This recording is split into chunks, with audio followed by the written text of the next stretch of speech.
kejujuran hati seorang ibu yang telah lama memendam rindu kepada anaknya yang telah menikah. Ia terkenang kembali dengan masa-masa saat ia mengandung anaknya, melahirkan, membesarkan dengan kedua tangan penuh pengorbanan, sehingga tibalah masa anaknya menjadi dewasa, kemudian mendapatkan jodoh. Terjadilah perpisahan antara anak dan ibu tersebut dengan suasana yang baru dan tempat yang jauh. Kaum muslimin, banyak yang terjadi di puncak-puncak durhakanya seorang anak, baik dia sengaja ataupun tidak, yakni ketika dia telah menikah. Ibu tersebut menuliskan isi suratnya, untuk anakku yang kusayangi di bumi Allah. Segala puji ibu panjatkan kehadirat Allah Subhanahu wa ta'ala yang telah memudahkan ibu untuk beribadah kepadanya. Salawat serta salam ibu sampaikan kepada Nabi Muhammad sallallahu alaihi wasallam, keluarga dan para sahabatnya. Wahai anakku, surat ini datang dari ibumu yang selalu dirundung sengsara.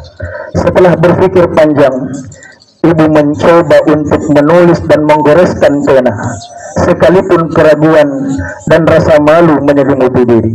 Setiap kali menulis, setiap kali itu pula gores terhalang oleh tangis, dan setiap kali menitikkan air mata, setiap kali itu pula hati terluka. Wahai anakku, sepanjang masa yang telah engkau lewati, kulihat kini engkau telah menjadi laki-laki dewasa, laki-laki yang cerdas dan bijak. Karenanya engkau pantas untuk membaca surat ibu ini, sekalipun nantinya engkau akan remas surat ini lalu engkau merobeknya, sebagaimana sebelumnya engkau telah remas hati ibu dan telah engkau robek pula perasaanku. Wahai anakku, 25 tahun telah berlalu, dan tahun-tahun itu merupakan tahun kebahagiaan dalam kehidupanku. Suatu hari, dokter menyampaikan kabar tentang kehamilanku, dan semua ibu begitu sangat mengetahui arti kalimat itu. Bercampur rasa gembira dan bahagia dalam diri ini, sebagaimana ia adalah awal dari perubahan fisik dan emosi ibu. Semenjak kabar gembira tersebut, aku membawamu 9 bulan tidur, berdiri, makan dan bernafas dalam kesulitan. Akan tetapi itu semua tidak mengurangi cinta dan kasih sayangku kepadamu. Bahkan ia tumbuh berjalan bersama berjalannya waktu. Aku mengandungmu, wahai anakku, dalam kondisi lemah di atas lemah, dan ini seperti yang difirmankan oleh Allah Subhanahu wa ta'ala yang terdapat di dalam Quran surah Luqman ayat 14. Allah Subhanahu wa ta'ala berfirman, a'udzu billahi minasyaitonir rajim. Wa wassaynal insana biwalidayhi hamalathu ummuhu wahnan ala wahnin. Dan kami perintahkan kepada manusia agar berbuat baik kepada kedua orang tuanya, ibunya dan bapaknya. Ibunya yang telah mengandungnya dalam keadaan lemah dan semakin bertambah lemah. Ibu itu mengatakan, wahai anakku, aku mengandungmu pada kondisi lemah di atas lemah. Bersamaan dengan itu, aku begitu gembira tak kalah merasakan perkembangan dirimu dalam perutku. Aku merasa puas setiap kali aku menimbang diriku, karena engkau semakin hari bertambah berat dalam perutku. Berarti engkau sehat walafiat dalam rahimku, wahai anakku. Penderitaan yang menderaku sampailah saat itu, ketika fajar pada malam itu, yang aku tidak bisa tidur, aku tidak bisa memejamkan kedua mataku. Aku merasakan sakit yang tidak tertahankan dan rasa takut yang tidak bisa dilukiskan. Sakit itu pun terus berlanjut sehingga membuat tidak lagi dapat menangis. Sebanyak itu pula aku melihat kematian di hadapan mataku. Hinggalah tiba waktunya engkau keluar ke dunia. Engkau lahir, bercampur tangisku dengan tangismu, air mata kebahagiaan, sirna semua keletihan dan kesedihan, hilang semua sakit dan penderitaan. Bahkan kasihku padamu semakin bertambah dengan semakin kuatnya sakit yang aku rasakan. Aku raih dirimu sebelum aku meraih minuman. Aku peluk cium dirimu sebelum meneguk satu setetes air ke dalam kerongkonganku. Wahai anakku, telah berlalu tahun dari usiamu. Aku membawamu dengan hatiku dan memandikanmu dengan kedua tangan kasih sayangku. Saripati hidupku kuberikan kepadamu. Aku tidak tidur demi tidurmu, berletih demi kebahagiaanmu. Harapanku pada setiap harinya agar aku dapat melihat senyumanmu.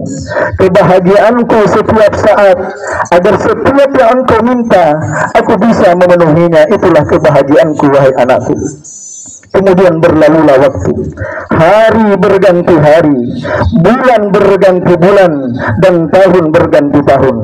Selama itu pula aku setia menjadi pelayanmu yang tidak pernah lalai, menjadi dayangmu yang tidak pernah berhenti, dan menjadi pekerjamu yang tidak pernah mengenal arti lelah, serta mendoakan selalu kebaikan dan taufik untukmu. Aku selalu memperhatikan dirimu hari demi hari hingga engkau menjadi dewasa. Badanmu yang tegap, ototmu yang kekar, kumis dan cambang tipis telah menghiasi wajahmu, telah menambah ketampananmu.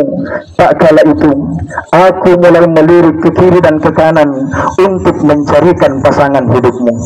Semakin dekat hari perkawinanmu, semakin dekat pula hari kepergianmu. Saat itu pula hatiku mulai serasa teriris-iris. Air mataku mengalir. Entah apa rasanya hati ini. Bahagia telah bercampur dengan duka, tangis telah bercampur pula dengan tawa. Bahagia karena engkau telah mendapatkan pasangan, dan sedih karena engkau adalah pelipur hatiku yang akan sebentar lagi berpisah dariku. Waktu berlalu seakan aku menyeretnya dengan berat. Kiranya setelah perkawinanmu itu aku tidak lagi mengenal dirimu. Senyummu yang selama ini menjadi pelipur dukaku, pelipur kesedihanku,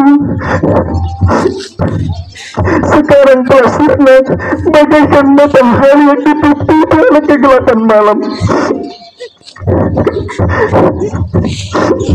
Tawamu yang selama ini kujadikan perindu sekarang tenggelam bagaikan batu yang dilemparkan ke dalam kolam yang hening dan dedaunan yang berguguran.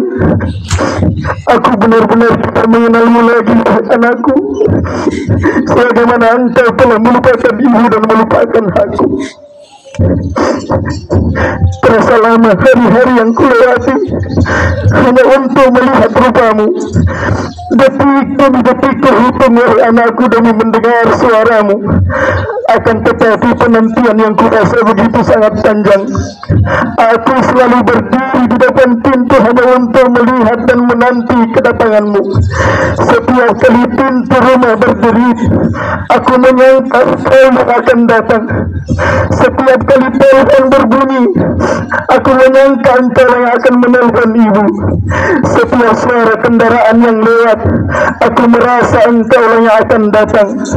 Akan tetapi semua itu tidak ada.